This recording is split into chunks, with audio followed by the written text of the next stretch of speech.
called the PESTLE model. It used to be the PEST, and then probably some academic somewhere, in order to get a publication or to get a dissertation or something, added a couple more onto that. That's kind of the nature of knowledge, as we always try to kind of make things just a little bit different and try to improve or add upon to make ourselves seem cool. That's what we do as academics. But anyway, the PESTLE model looks at various factors in the external environment, the macro level external environment that can influence businesses in general, or companies, or countries, or activities in general that all need to be at least analyzed or assessed. Some are going to have more impact than others, but certainly when we're trying to make strategic decisions for our firms, for our lives, we want to make sure that we understand what potential influences exist and how we can best operate given those influences. So,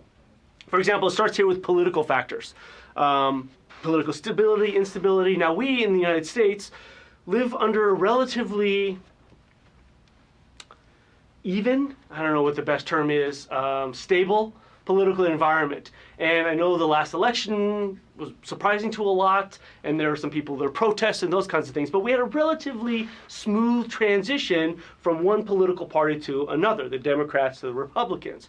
That doesn't happen in all countries. And if you look at some, if you're trying to do business, for example, in Venezuela right now, lots of political instability. In the Philippines, I think Kenya recently had an election. I think they kept their same leader, but Zimbabwe ousted their former leader, who is like 93 or something, and had been in office for decades, and he had a little tough time letting go. That happens a lot more often than we might understand, being kind of sheltered here in America. But certainly political environments, if we're going to be doing business there, are going to influence how it is. But even still, it's not just stability. So if we think, again, Republicans are generally kind of pro-business. And so we've seen kind of the effects on the stock market, those kinds of things, how maybe a Republican regime and some of the ideas and influences that our new Republican government basically has over the Democratic Party, and how that might influence things a little bit different, which kind of brings us to these economic factors. All of these are going to somewhat relate to each other, but we try to categorize them and classify them in different ways. But inflation rates, growth rates, that's what the tax stimulus is supposed to do, lower tax rates on corporations, hoping that they will hire more, they will spend more, they will try to do better things to help the overall economy. That's a big economic factor that we've seen here, the change to the tax codes that are going to influence how we do business. And so we need to analyze and understand maybe what those implications are. Whether we're going to expand, we're going to borrow money, those kinds of things. Inflation rates always helps. Sociocultural factors. So this is one that I think the book has kind of merged. They took demographics. I had Democrat in my mind. They took demographics and they kind of separated it out. Here we kind of stick that together. But these are basically the cultures, the values, the principles, and the characteristics of society at large. How do they view technological change? How are they, how do they view the role of men and women? And what are the ages of the men and women? What are the ethnic differences amongst in a particular society that might have different cultures, different values, different needs and wants that hopefully our product or service as a business can help satisfy. But understanding what those socio-cultural factors are as well. Technology, we've talked a lot about technology in this course. We're going to talk a lot about technology going forward. It really changes and impacts how business is done. Can lower costs, can give us access to different markets, different ways of doing things that we need to incorporate into our businesses perhaps as best practices to help us improve. And then leveraging that technological change in order to make us better, faster, cheaper, different, and add value in different ways than our rivals might do. There's also environmental factors. This can not only be the impact that we have on the environment with our plants and with our activities. And I recently saw something about Amazon that, obviously they've changed the way we do business quite dramatically. But every time they ship something, it comes in a cardboard box. Well, what do we do with that cardboard? ideally we want to recycle that, but that's not always the case. And so what's the impact of Amazon's business model and their business activities on the environment? And if we are Amazon and we get a lot of backlash or a lot of resistance from environmental groups because of the way that our business practices might negatively impact the environment, that's certainly going to influence the things we're able to do and perhaps the strategic decisions that we're going to make. And so not only understanding the impact that we're going to have, but also the imports, the inputs of what the environment is. So for example, if we are heavily dependent on gas, or maybe more specifically oil, well, right now the price of oil is actually quite lower than historically been in the last decade. We can use that to our advantage. If we are an oil company, though, or a country that is built on the oil industry, we might be in a little bit less of an advantageous position because the price of oil now is so much lower. But anyway, understanding how those factors are going to influence our business activities, important when we're making strategic decisions. Last one here that we put up is legal factors. Obviously, we don't want to do things that are illegal. We never, I hope, intend to do things that are illegal, but understanding what the legal forces are, what the laws are in the area in which we're operating, certainly are going to influence how we make strategic decisions. And now again, the book is very globally minded, which is fantastic, but they added kind of a global thing. It doesn't fit into pestle. You can make it pestilge, I guess, if you want to. But the idea here is that all of this kind of analysis can be used at the local, national, and global level. And so we can do this pestle analysis kind of at various levels throughout in order to help us make these strategic decisions. Okay, but we have to understand how these factors are influencing what we do in order to be successful. Here, but two major missing elements in this, and surprise, it's international and competitive. So I guess I need to make a pestelic, I'm not sure, I'll work on that, type of a framework for this, but let's see if this, oh look, there's how it's supposed to work. Okay, so we have a whole, we could talk for days on international entrepreneurship, but the idea is that maybe there's things that are changing in other countries, right? Maybe then we can actually learn from what's going on there. Maybe that's kind of my second bullet point here, is learning from new markets, looking at trends over there, taking. Newsflash, we in the United States or wherever we are right now, we don't have the monopoly on good ideas, right? There's things that are happening in other countries that are brilliant ideas that we haven't even thought of yet. So maybe borrowing or learning from other usage situations, other countries, their solutions, bringing those back to an environment that it's new, it's better, faster, cheaper than what we're doing now here. That's a great way to look for opportunities. Or maybe even to test some of our opportunities. So we'll get to this when we talk about assessment, but maybe maybe our ideas aren't really new or anything fresh here in our country, but if we go to another country, maybe we can apply something there that they've never seen before. Not that we're better than them, but we can maybe have a solution that will really help them. So understanding those trends and those opportunities there. Fresh water, for example, some places don't have fresh water. Maybe that is an opportunity that we can take what we know about water purification and apply that to another situation in another country, just as an example. The other one is competitive, right? So a lot of times we can pay attention, we can learn a lot from what our competitors are doing, both inside our industry and outside of our industry. But so understand if there's an innovation. So, I'm in the transportation industry, somebody invents a smartphone over in the communication industry, all of a sudden that influences and informs how I can make my transportation system a little bit better. So looking at the competitive environment as well, both inside and outside of our industry, can help us make improvements and innovations to what's happening.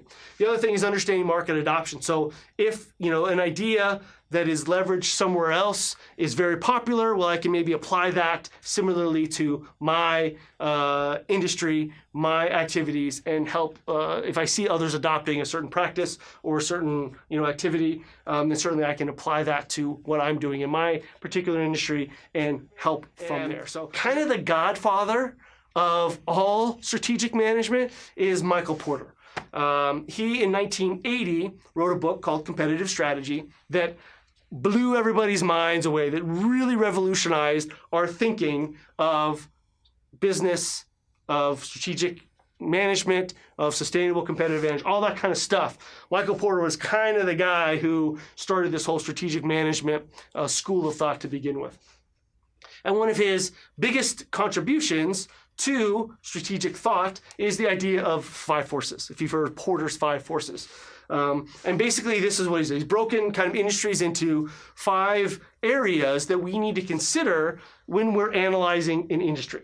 And again, the point of this, and what we're bringing in this particular context, is as we analyze a particular industry, we can see attractiveness, right? So this is the conclusion of the 5 forces model. It's supposed to tell us if an industry is attractive or unattractive, meaning potentially profitable or unprofitable. But even within, and we're going to dive into within, but inside an industry, there's various components, there's various activities, there are various processes where there's variance in attractiveness or variance in profitability. So the better we're able to apply 5 forces, the better we're able to identify which areas of an industry might be profitable, which areas might contain entrepreneurial opportunities that are more likely to be successful than others. And we'll talk about some examples as we kind of go through here. But I want to talk a little bit about the airline industry. This is kind of a classic industry that we use to apply the 5 forces model. Oh, so very quickly, the 5 forces, we've got threat of new entrants. So how easy is it for firms to come in? The opposite of this is basically barriers to entry. So if barriers to entry are high, meaning it's hard for entrants to come in, then the threat of new entrants is low. Then we have bargaining powers of suppliers, so where we get our raw materials. Then we have bargaining power of buyers, where we sell our stuff. We've got threat of substitute products, so other things that people can use or do instead of our focal industry products. Then we have rivalry among competing firms. So how intense is rivalry? How competitive is the actual industry? By analyzing these various aspects of the industry in question, can really help us hopefully identify danger areas, threats, and also opportunities for success. So let's look again at the airline industry. So I put these words up here, and I use different words. You can kind of use words as you want. Sometimes you go high, medium, low. Sometimes you go intense or non-intense or whatever. That's not the most important part of the terminology. It's more what the conclusion is. So I say in the airline industry that the competitive rivalry is relatively intense. Why? It's a very price-driven type of a market, right? Consumers are really price-driven because it's sometimes hard to differentiate one plane experience from another, right? From one, you're getting from point A to point B. Sometimes it's hard to differentiate. Now, firms try to make that experience better or different or somehow better, faster, cheaper than others. But in general, it's hard sometimes to really tell a difference. Price comparisons are pretty easy. There's even websites, there's opportunities, right? New business ideas have formed with comparing airline prices. And so because of that, then it's a very price-driven market. There's a lot of price competition, which makes that competitive rivalry pretty intense. There's also a relatively capped market. There's not a ton of growth in passengers flying, and so they're fighting over a relatively fixed pie. And when there's not general customer growth, then there's usually tends to be a lot more competitive rivalry.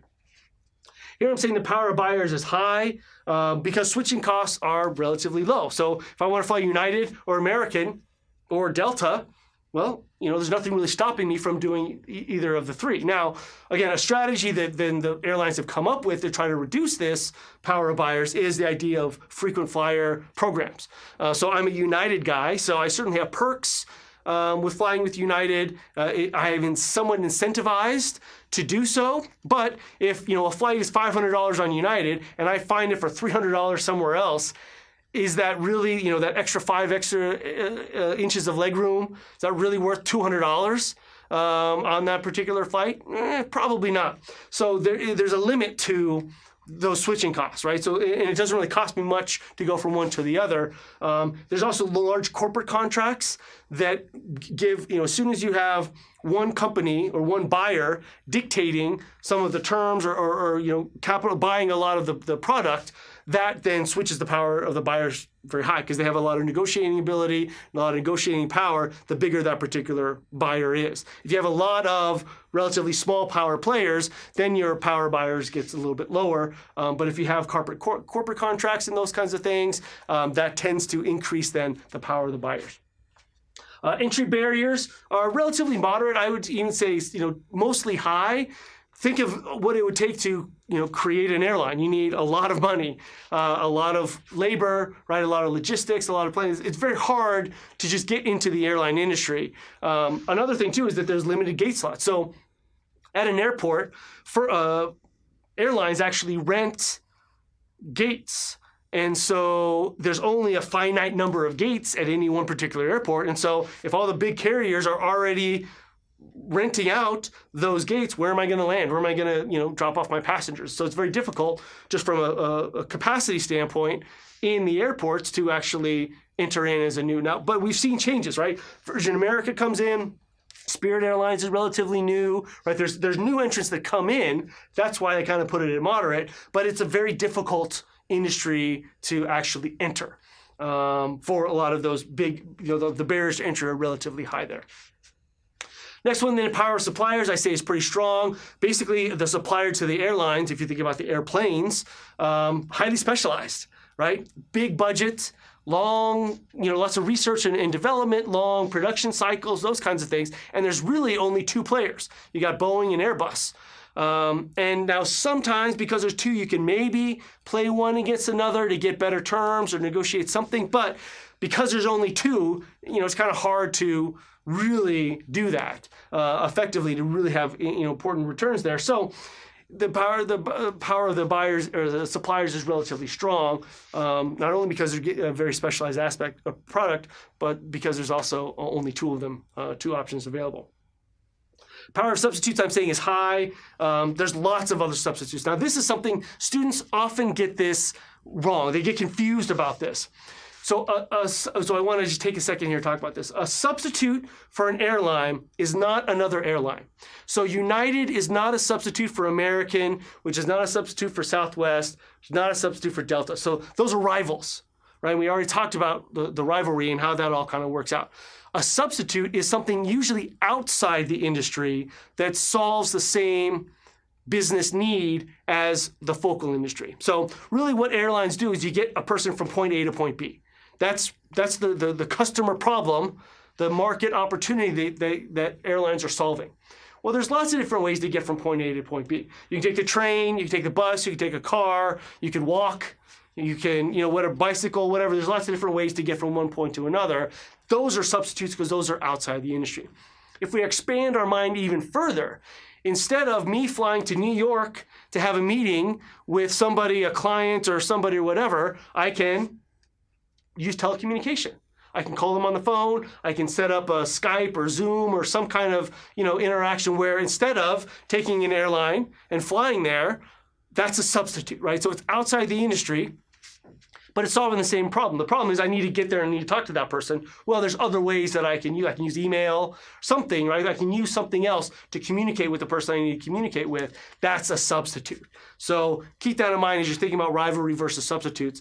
Those sometimes get somewhat confusing. So the bottom line is this is a relatively attractive industry. If you look at all of the forces, they're moderate to high to strong to intense. The power exists outside the focal firm.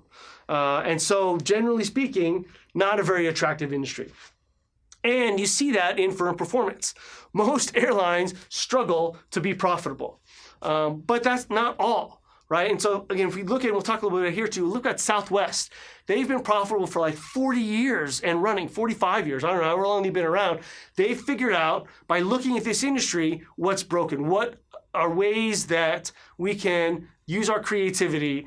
Where are the areas in this industry that my strategy, what I do, can actually impact these forces and minimize the threats that exist here and capitalize on the opportunities in order to make a successful venture. So right, that's the point of doing this analysis, is identifying the opportunities and threats, right? What can I do? So for example, if I look, now the idea's already come up with, but to increase switching costs from one to another, the creative idea then is to create some kind of loyalty program to make it more challenging for one customer to go from one airline to another, right? That's a solution, that's an entrepreneurial solution to a threat that's identified in the marketplace. So by doing this, hopefully, as we recognize the challenges that we have, that we turn those into opportunities in order to create a successful entrepreneurial idea.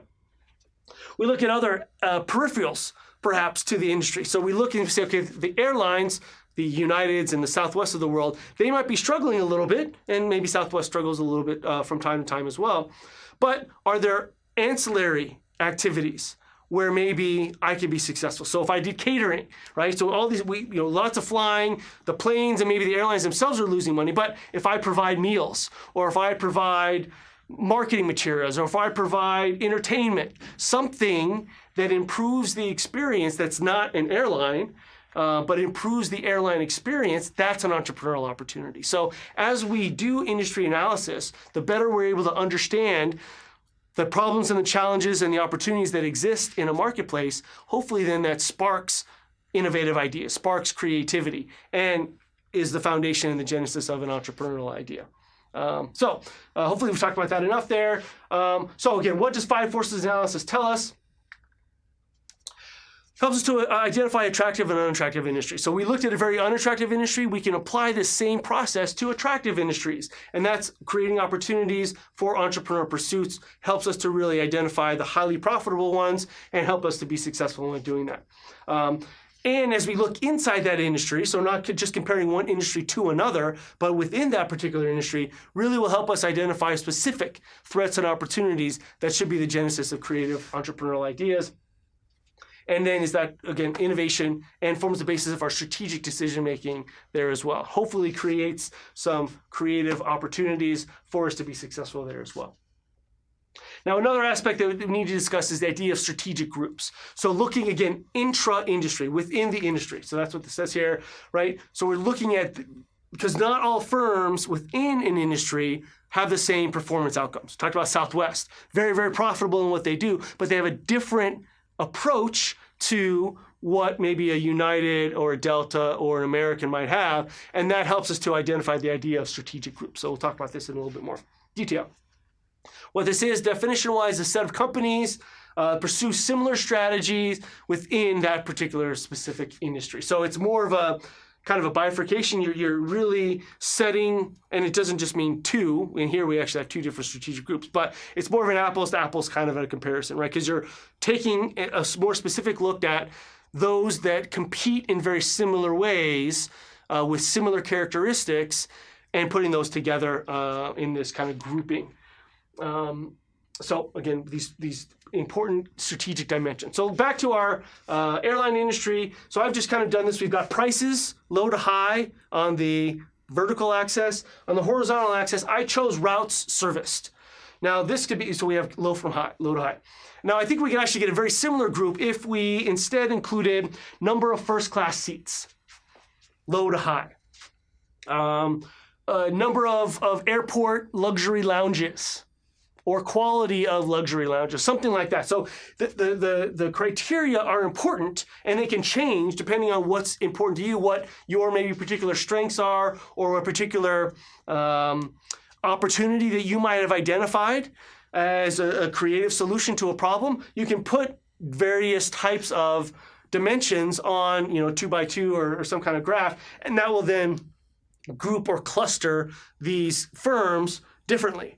I have just chose to do route service. So we have kind of two clusters, right? Two groups. We have kind of the full service is what we call airline industries, that they fly kind of all over, and they use a hub and spoke strategy, meaning that they have kind of these hubs that they fly a bunch of smaller planes to those hubs, and then from there they gather a bunch of people and then they fly to other places there. That's the hub and spoke. Whereas Southwest, Alaska, JetBlue, they're point-to-point type of airlines, where again they'll fly, maybe you have some layovers and those kinds of things, but it's basically, you're flying from Phoenix to Columbus or New York or something. You're not stopping off in Chicago first to get everybody together to go whatever. You have a lot more point-to-point type of access.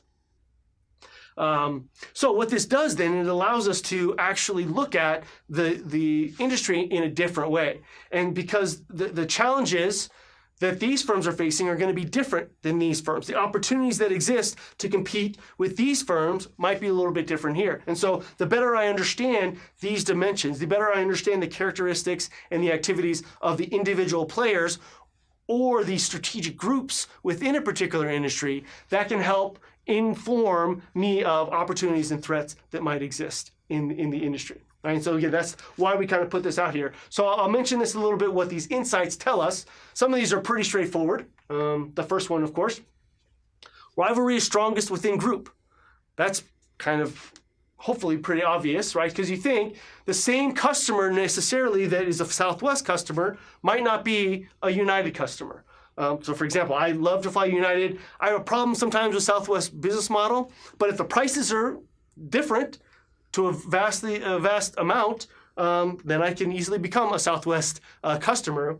But you can understand the customer profile, the problem they're trying to solve. They're solving it in a different way. This is much more cost conscious, right? No frills, but there's other perks as well, no baggage fees, those kinds of things. But because I have status with United, I don't pay baggage fees anyway. So some of the advantages that Southwest has, I also have here at United. But it's much more comfortable. I have my seat, I have my leg room, those kinds of things. I have that a little bit from here. But understand that, so these are not necessarily competing against each other in the same way that JetBlue or Alaska is competing with Southwest, because there's different customer profiles that might be attracted to various strategic groups within the industry. So back to this, rivalry strongest within group. Because they're satisfying similar customer needs in similar ways. And so then they're going after the same type of customer in the same way. That's going to increase that rivalry. Strategic groups affected differently by macroeconomic forces. So those 5 forces, or even those pestle forces, and I think that's the next one. So this is maybe the macro trends and those kinds of things we talked about, and the 5 forces will impact those in a very different way. So for example, we talked about a recession, right? In a recession, I might be a little more cost conscious, so I might not want to fly United as much. And I'm going to shift then, because money's tight now, I don't have the same kind of disposable income I might have had before. So I'm going to switch from as a United customer to being a Southwest customer.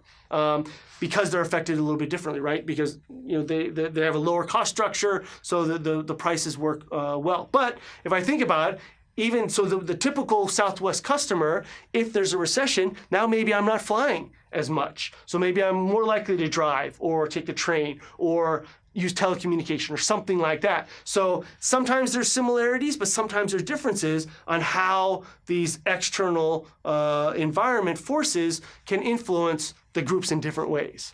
And so you have to kind of consider those things a little bit there as well. Some strategic groups more profitable than others. So we talked about Southwest, generally speaking, is much more profitable than the larger full service types of carriers because, again, they're solving something in a different way. They're using their own unique capabilities, strengths, opportunities in a different way than our others, and maybe they found a better way to do that that's more profitable than others. And even within, again, strategic groups, it can be a little bit different. But understanding that that's a way maybe to differentiate where the profitability lies. And if I can recognize which strategic groups are more profitable and understand why they're more profitable, maybe that's an opportunity for me to go in there and capitalize on that profitability. Or those ones that aren't very profitable, maybe I can figure out a way to be profitable in that particular industry, in that particular strategic group, by solving a problem better, faster, cheaper than they're currently solving it. Okay. So just simply, why not switch groups? Well, you saw there's a mobility barrier, and sometimes they try to do this. So United, for a while, they actually created TED Airlines that was supposed to be kind of low cost, no frills, and to compete with the Southwests of the world and the JetBlues of the world, but it was very unsuccessful. and we'll talk about this in future classes and future ideas, but very hard to do both, right? They're very distinct types of strategies, very distinct types of capabilities that are foundational to be successful. And so it's not simply, easy to just go from one to another. It takes a very different customer base, takes a very different skill set in order to be successful from one to another. So it's very difficult sometimes to switch. But as a new entrant, as an entrepreneurial firm, you can choose a little bit better based on your analysis what part of the industry is going to be more profitable, what part is particularly suited for my strengths and to leverage those into opportunities, my capabilities, my core competencies. Where can I actually add value within this industry by doing an effective industry analysis? External analysis certainly helps us to get good ideas to know where to apply our entrepreneurial endeavors. So what we do now is we combine our internal analysis, our own strengths, our own core capabilities, resources, those kinds of things, with the external analysis that we've just talked about here. And we use what's called SWOT analysis. Now, SWOT stands for, we'll do this one time, strengths, weaknesses. Now, these come from, again, our internal analysis, understanding what I do well, what I don't do well, what I need to improve upon. That's really where our internal analysis comes. These are our particular resources, our capabilities, our core competencies. Now that I've identified those, I can summarize those in the context of an industry or opportunity to recognize where I can be successful as an entrepreneur. The next one's then opportunities and threats. This again comes from our external analysis. What trends can we capitalize on? Those opportunities, what are the 5 forces, threats that we've identified that we either need to stay away from or combine our strengths, our creativity of a better idea to minimize the threats, to maximize these opportunities that will help us overcome our weaknesses in order to be successful. So that's how kind of SWOT brings it all together, both our internal and our external analysis, to help us combine what we do very well with hospitable external environmental conditions. Because the idea is if I identify something that I do really well, but the external market doesn't want it, doesn't value it, there's no customers or whatever, I've got a hobby. Right? If nobody's going to pay me for my strength, for my core capability, my core competency, all I have is a hobby. I don't have a business. Similarly, if I've identified a great opportunity that exists in the marketplace, hey, there is something that I know people want, will be super successful, I don't have it. I don't have the capabilities, I don't have the knowledge, I don't have the resources in order to bring that to market, there's going to be mismatch. So what this SWOT tries to do is help us identify from our internal analysis what our strengths are and combine it then with opportunities either to overcome threats or to leverage and take advantage of opportunities in order to make sure there's alignment with what we do well, with what the market is going to value, and the more we have alignment for that, the more successful we are going to be in our endeavors.